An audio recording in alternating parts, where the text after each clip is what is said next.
Broadway musical Million Dollar Quartet coming to the Marcus Center on November 15th through the 20th, starting tonight. Join us this morning, Lee Ferris, who plays Carl Perkins, and Cody Slaughter is Elvis. Good morning, fellas. Thanks for being here. Thanks for having us. Here. You guys have picked up a lot on these characters. Give us some of what we don't already know about Elvis. What do we Skinny not Elvis, Big know Elvis, about either Elvis? one. Elvis. What do we not know about Elvis? Some of the factoids along the way. He liked his peanut butter and marshmallow. Loved his peanut butter banana sandwiches. He was a down-home country boy. Yeah. You know, hillbilly. Through and good, through. All through and Especially in the 50s when the show takes place. Yeah. Mm-hmm. And you brought up a good point. That era, you know, there was something about it. It's like you're not only studying the character, who it is, but that genre at the time. Yeah. And, you know, for me, I played Carl Perkins, who was the gentleman who wrote Blue Suede Shoes that Elvis made very famous on a big television show in New York back in the day. And so, you know, people like Chuck Berry hugely influenced Carl Perkins and a lot of these guys, and rockabilly was created, which is blues, R&B, country music thrown together. And it was really a very original time for, I mean, stuff that we all just kind of think of, take for granted now. It's very much the beginning of when all rock and roll was created. And you think of, you know, some of our favorite bands, and they all look back to that period where it started. Everything today, music, anything today is music. That's where it all started.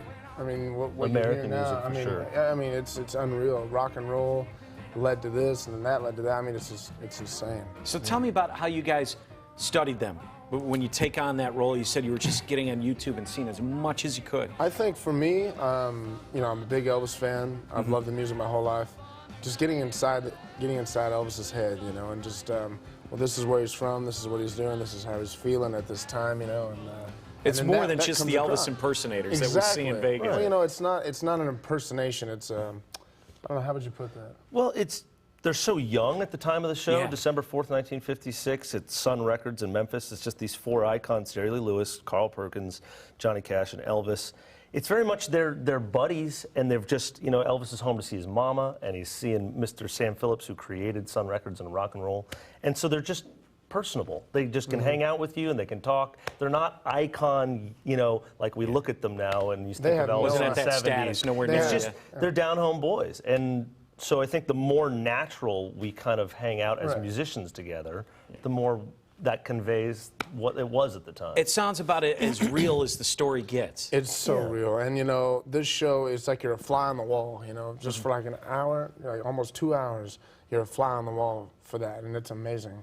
Because when you're a fan of music, too, you know, when you think of your favorite musicians, artists, you love hearing those little stories about when they were hanging out in the recording studio, how this song came about a bad relationship or whatever caused it, led to it. And the show is filled with things like that. It's just, imagine a bunch of musicians in a room where a gentleman threw the tape on, recorded it, and they're just kind of saying, hey, do you know this tune? You know this tune? I wrote this one. I wrote this one. Yeah. It's just a back and forth. And that's what happened, you know. It was a real thing that really happened on that day. You know? Cool. Lee Ferris, appreciate it. Cody Slaughter, guys, thank you. Good luck. The show starting tonight, runs through the 20th at the Marcus Center. We appreciate it. Let's turn to Rob.